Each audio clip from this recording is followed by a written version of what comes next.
तो 365 दिन की सेवा है लगातार। चुनाव के समय ही थोड़ी तैयारी होती है। ऑलरेडी सेवा करते चले आए हैं, उसी आधार पे हमारा ये डिक्लेरेशन है। हमारा नहीं है, हमारे राजा भैया परिवार के सदस्यों का, कार्यकर्ताओं का और जनता का ये डिक्लेरेशन है कि अब की बार उन्होंने कहा कि मेरे माँ बाप ने मुझे पैदा करके छोड़ दिया, आज मैं जो कुछ भी मेरे ऊपर जो कुर्ता पजामा है वो आदरणीय हमारा लीडर 30 साल से लगातार हमारा है। सारे लोग हमारे हैं, मोर देन 80% हमें वोट मिलते हैं। 80% राजा भैया परिवार कहा जाता है। तो सारे हमारे जितने नमस्कार, लाइव प्रतापगढ़ में आपका स्वागत है। दोस्तों, आज जनसत्ता दल के राष्ट्रीय अध्यक्ष राजा भैया का नामांकन है। इसके साथ ही 2022 के विधानसभा चुनाव में राजा भैया लगभग दो सीटों से, कुंडा और बाबागंज से निकल के इस समय 50 से 100 सीटों पर चुनाव लड़ने की तैयारी है। आपको बता दें, जनसत्ता दल के राष्ट्रीय महासचिव हमारे साथ किरण ओझा जी हैं। इनसे जानने की कोशिश करते हैं कि आखिर इन दो सीटों से, कुंडा और बाबागंज से निकलकर तमाम सीटों पर जनसत्ता दल की तैयारी क्या है, 2022 में आखिर कितनी सीटें लक्ष्य रखे हैं, कितनी सीटें इस बार तैयारी है उनको पाने की, और बूथ लेवल पर जैसे समाजवादी पार्टी हो या फिर बीजेपी, मेरा बूथ सबसे मजबूत चल रही है, बूथ लेवल पर तैयारियां क्या है और इसके साथ ही किन किन एजेंडों पर घोषणा पत्र भी जारी कर दिया गया है जनसत्ता दल के। जानेंगे आखिर किस तरीके से लोगों को रिझाने की कोशिश जो जनसत्ता दल की तरफ से चल रही। किरण ओझा जी से बात करते हैं। जी भैया, क्या लग रहा है कि पहले तो बूथ लेवल पे तैयारी आप लोगों की कैसी है? बूथ लेवल की तैयारी हमारी कोई आज की तो है नहीं, सिर्फ चुनाव तो लड़ते नहीं, 365 दिन चुनाव लड़ते हैं। और बूथ लेवल नहीं, विलेज लेवल आप कहिए, सारा गांव हमारा है, सारे लोग हमारे हैं। मोर देन 80% हमें वोट मिलते हैं। 80% पे राजा भैया परिवार कहा जाता है। तो सारे हमारे जितने वोटर हैं सब सपोर्टर हैं। वोटर सपोर्टर हैं, ये तो बात हमने भी देखी। लेकिन आपको क्या लग रहा है कि कुंडा और बाबागंज के जो काम है वो आप लोग इस बार बाहर भी निकल, जनसत्ता दल पार्टी बन चुकी है, तो पार्टी से और निर्दलीय में कितनी चुनौतियां देखते हैं आप लोग? पार्टी और निर्दलीय में कोई चुनौती हमारे लिए नहीं है। हमारे लिए इसलिए नहीं है कि लगातार 30 वर्षों का एक्सपीरियंस है। और जैसा कि आप जानते हैं, अच्छी तरह से जानते हैं, हिंदुस्तान में जितनी भी पार्टियां बनी हैं, लोगों ने नई पार्टी बनाई है या तो अपनी पार्टी से ज़्यादा एम्बिशियस होकर के उन्होंने तोड़ करके अपनी पर्सनैलिटी को बहुत ऊपर समझ करके अपने ओवर कॉन्फिडेंस में लोगों ने पार्टी बनाई, या एक जात बिरादरी के होकर के अपनी जात के आधार पर उन्होंने पार्टी बनाई। और वो कभी, ये ऐसे लोग कभी नहीं सफल हुए, ये तभी सफल हुए हैं जब किसी बड़े दल से इन्होंने अलायंस किया है। और हमारा अपना एक्सपीरियंस है कि 93 से हम निर्दलीय से शुरुआत करें और निर्दलीय के रूप में हमारे एक MLC विधायक, 2 विधायक आदरणीय राजा भैया, विनोद सरोज जी, उसके पहले उनके पिताजी 2 बार रहे, रामनाथ सरोज जी। तो हमको तो नई पार्टी माने निर्दलीय में मान के चलता हूं, क्योंकि पार्टी जो है वो लीडर के व्यक्तित्व के आधार पे, उसके कृतित्व के आधार पे पार्टियां चलती हैं।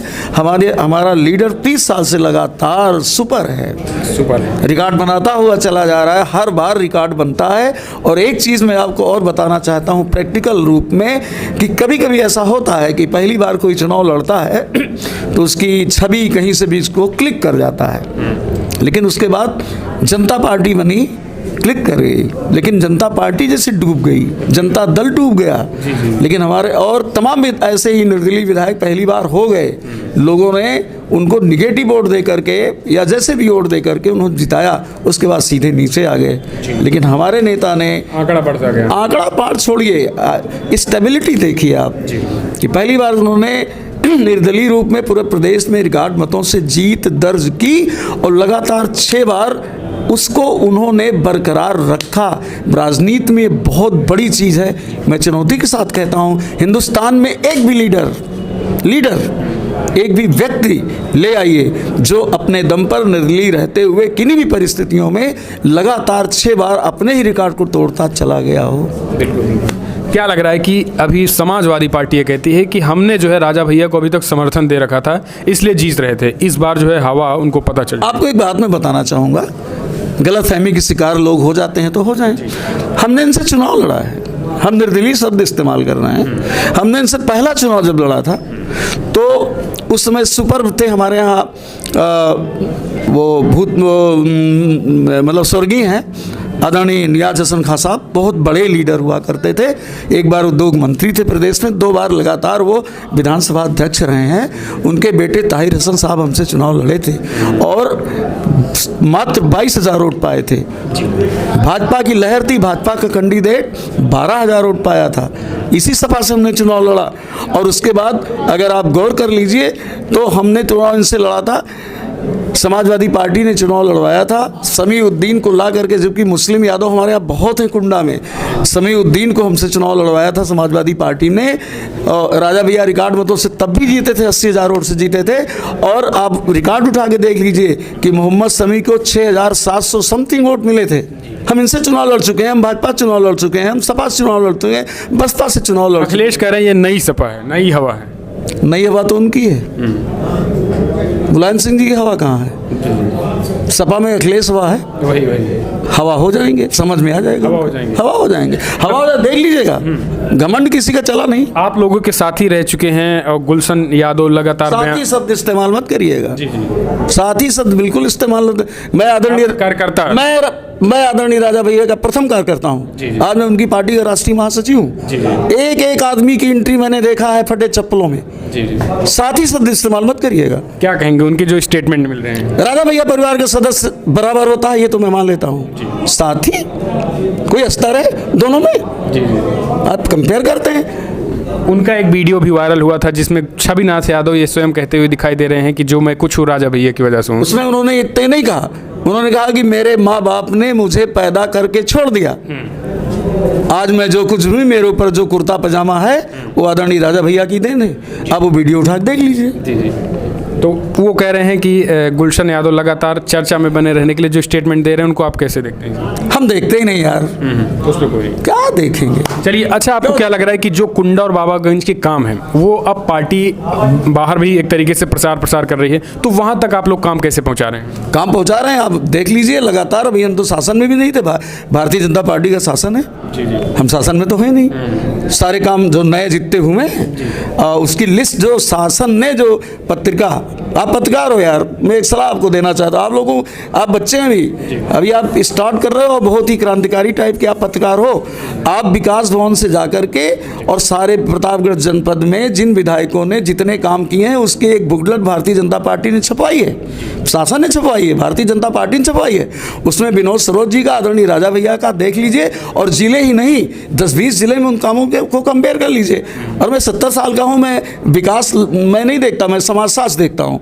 विकास देखने के लिए हमारे बहुत से लोग हैं, तो हमें वो याद नहीं है कुछ, लेकिन बुकलेट आप देख लो और बुकलेट देख कर पढ़ दीजिए, एक बार पढ़ दीजिए। आज इतने लोग उम्मीदवार हैं, समाजवादी पार्टी के भी हैं, भाजपा के भी हैं, बसपा के भी हैं, अपना दल के भी हैं। आप इनके सारे विधायकों के काम और हमारे आदरणीय राजा भैया के काम, जो इस शासन में विकास कार्यों की बुकलेट छपी है विकास भवन से लेकर के, एक बार सम्मानित दर्शकों के सामने पढ़ दीजिए, तस्वीर सामने आ जाएगी। अभी अगर बात करें तो 16-17 प्रत्याशियों के नामों का ऐलान हुआ आप लोग? 17-18 है, अभी 1-2 शायद ही होगा। देखो एक चीज़ मैं आपको बता दूं, हमारे पास एप्लीकेंट्स बहुत से हैं, पूरे प्रदेश से हैं। लेकिन मैं एक बात कहना चाहूँगा, किसी को विश्वास नहीं होता, क्योंकि कोई भी राजनीतिक व्यक्ति उस रास्ते पे चलने की कोशिश नहीं करता।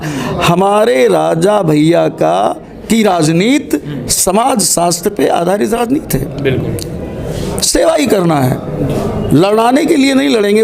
अति उत्साह में बहुत से लोग लड़ना चाहते हैं, लेकिन नहीं, नेशनल प्रायोरिटी हमारी है, प्रदेश की भी प्रायोरिटी है। खांचे में जो चीज़ हमारे फिट बैठेगी उसी आधार पे हमने कैंडिडेट्स दिए हैं और उसी आधार पे कैंडिडेट्स देंगे। सिर्फ चुनाव लड़ने के लिए, वोट पाने के लिए, परसेंटेज दिखाने के लिए हमारे राष्ट्रीय अध्यक्ष जी चुनाव नहीं लड़वाएंगे। यानी चुनाव जीतने के लिए जो कैंडिडेट जीतने के लिए लड़वाएंगे। क्या लग रहा है कि अगर जीत के बाद 2, 4, 5 सीटें आती हैं तो इस बार अलायंस को लेकर कैसे देखते हैं, किसके साथ, भाजपा या सपा? हमारा प्री अलायंस किसी से हुआ नहीं, और आप जानते हो पोस्ट अलायंस तो सारे रिजल्ट आने के बाद होते हैं। अभी हम उसके बारे में कुछ कह नहीं सकते। और अगर बात करें जो काम, चाहे राजा भैया लगातार जो कुंडा में बैठकर बेती कोठी में जो का एक तरीके से जो लोग आते हैं, जो समस्याएं हल होती हैं, वो एक बहुत चर्चा का विषय है कि राजा भैया जनता दरबार लगाते हैं, समस्याएं हल करते हैं। तो वो सारी चीज़ें जो हैं, चाहे सुराव हो या फिर वो और तमाम जगहों पर वो सारी चीज़ें भी पहुँचाई जा रही हैं कार्यकर्ता लेवल पर? देखिए, हमारा एक विशेष नेटवर्क है, पूरे वर्कर्स का नेटवर्क है, और सारे वर्कर हैं, वो समस्याओं को जाके हल करते हैं जो उनके बस का नहीं होता है। पूरा सीनियर लीडर हैं, आदरणीय एमएलसी साहब हैं, आदरणीय गोपाल भैया हैं, विनोद जी हैं, उनके लेवल्स ठीक होता है, ब्लॉक प्रमुख हैं, उनके लेवल्स ठीक होता है, सारे प्रधान हमारे हैं, उनके लेवल्स ठीक होता है, और सारे कार्यकर्ता हैं, राजा भैया परिवार के सदस्य हैं, उनके लेवल भी ठीक होता है। तो ये थे आप राष्ट्रीय महासचिव जनसत्ता दल के, इन्होंने स्पष्ट तरीके से बताया जो चीज़ें निकल के आ रही हैं। जो अच्छा, आप एक और सवाल ये है कि आप किस तरीके से देखते हैं जो अभी राजा भैया का स्टेटमेंट, अगर भाषण देखे जाएं तो एक तरीके से गरिमामयी भाषण होते हैं, अब जो राजनेता आ रहे हैं उनके भाषण अगर देखे जाएं तो कहीं ना कहीं विवादित होते हैं, इसे आप कैसे देखते हैं? ये संस्कार की बात होती है। हमारे दोनों लीडर हैं, गोपाल भैया हैं और आप इनके भाषण देख लीजिए, इनके स्टेटमेंट देख लीजिए, ये इनके अपने परिवार माँ बाप के दिए हुए संस्कार हैं और संस्कारी लोग हैं, इनका अपना एक चरित्र है। नहीं, राजनीति में अगर देखें ठीक है संस्कार, लेकिन योगी आदित्यनाथ मुख्यमंत्री लेवल की भी बात करें, अब मैं कंपेयर नहीं करूँ किसी से। मैं फिर आपको बता देता हूँ कि ये समाज शास्त्र से राजनीति करते हैं, राजनीति से समाज शास्त्र को बनाने का प्रयास नहीं करते। राजनीति का मतलब है समाज की सेवा, समाज को जो भी सूट करेगा वो ये अपनी राजनीति में रखते हैं, उसको उसी के लिए संघर्ष करते हैं। लास्ट सवाल, कितने कार्यकर्ता तो जोश में है 1.5 लाख पार, आप लोग कैसे देखते हैं, क्या तैयारी है अभी से कि इस बार बिना सभा के कितने लाख? मैंने फिर आपसे बताया कि तैयारी हमारी आज की कुछ नहीं है, तैयारी तो 365 दिन की सेवा है लगातार, चुनाव के समय ये थोड़ी तैयारी होती है, ऑलरेडी सेवा करते चले आए हैं, उसी आधार पे हमारा ये डिक्लेरेशन है। हमारा नहीं है, हमारे राजा भैया परिवार के सदस्यों का, कार्यकर्ताओं का और जनता का ये डिक्लेरेशन है कि अब की बार 1.5 लाख के पार, अब की बार 1.5 लाख पार। तो ये कुंडा बाबागंज की जनता जो है अब देखने की बात होती है, 10 मार्च को पता चलेंगे। लेकिन अब आप क्या देखते हैं, अपने सुझाव देना ना भूलें, अब की बार कितने पार कुंडा और बाबागंज से।